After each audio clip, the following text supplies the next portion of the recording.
next guest is an illustrator who can count Kylie Minogue and the designer Marc Jacobs as fans. She's collaborated with top brands and designers, all after a slice of her irreverent take on popular culture, which first came to light through her so-called Doodle bombs. Hattie Stewart, it's a pleasure to have you here on the programme. Thanks for coming to see us.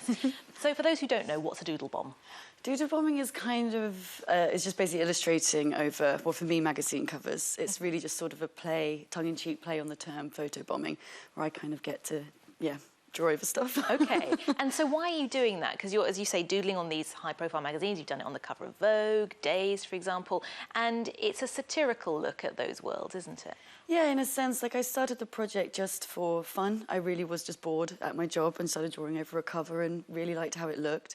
And so then kind of slowly developed it and then realised over time how that sort of satirical play on magazine culture and our society's culture generally today kind of like turned it on its head. So I kind of was able to take something that was serious and subvert it into sort of like a comedic sort of look, so we didn't necessarily take it as seriously as we are supposed to, if that makes sense. And then that brought you to people's attention on Instagram. Yes, that was the project that kind of kicked everything off. Including some quite high-profile people. Tell me about that. Yes, one or two.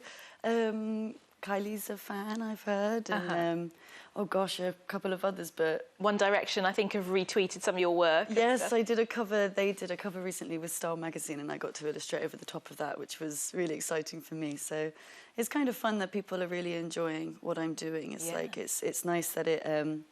that I get to do something satirical, but also pay homage to people that I do like. So it's sort of plays on both of those themes. And now you've got your first book out of work, and I love it because I was looking at it earlier, and you can actually rip out the pages and put the prints up on your wall as well, so it's sort of more than a book. And it's a little bit different. We're not seeing doodle bombing in this book, are we? Tell me what we are seeing. We can see some of it there.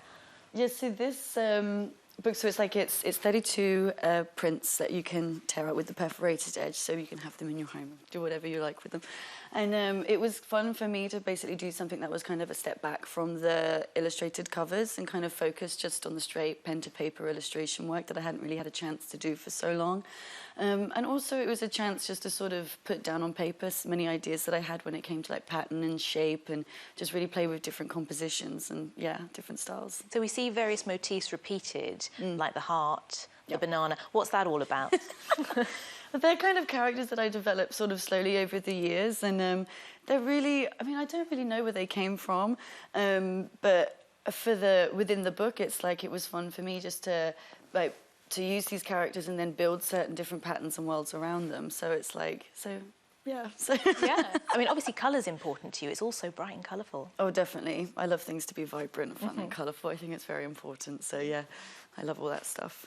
And you've actually been to art school to train, haven't you? I did, yes. I studied at Kingston University, originally from Colchester as well, so I studied there and grew up there. And then I graduated in 2010, and I've been drawing since then, so it's been quite a quick... Yeah, hasn't it, just? And you've had exhibitions all over the world. Tell me about that. Yes, so I've done some different group exhibitions, and I've had a couple of solo shows in the UK, and I've had got one on at the moment, running alongside Andy Warhol at First Sight in Colchester, which is really exciting. And for that I did these, I basically fly posted the entire space in all my different magazine covers, and then on top of that did A0 large-scale lenticular holograms, which basically flipped between the original cover and then my illustrated version. Wow. So as you walk into the room, it's like a complete assault on the eyeballs. I had to step out because it gave me a headache, but yeah, so that was a lot of fun. That was really cool.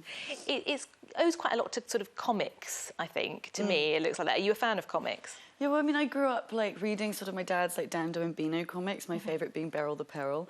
And so they were huge influences for me growing up, and I think I always used to draw and copy from those pages. And both of my uncles also sort of weren't illustrators, but they were skilled drawers and used to draw cartoons, and sort of taught me how to sort of develop that style as well. So I've kind of been doing it ever since I was a little kid, and I think the comic book styling is something that I could never shake. So yeah. And do you think it's being taken more seriously now as an art form, this comic book style? I think so. I think illustration generally is having a massive resurgence, or people are sort of understanding it more as an art form. I think originally for many years it was kind of seen as an accompaniment, like editorial illustration or children's book illustration, both of which are incredible.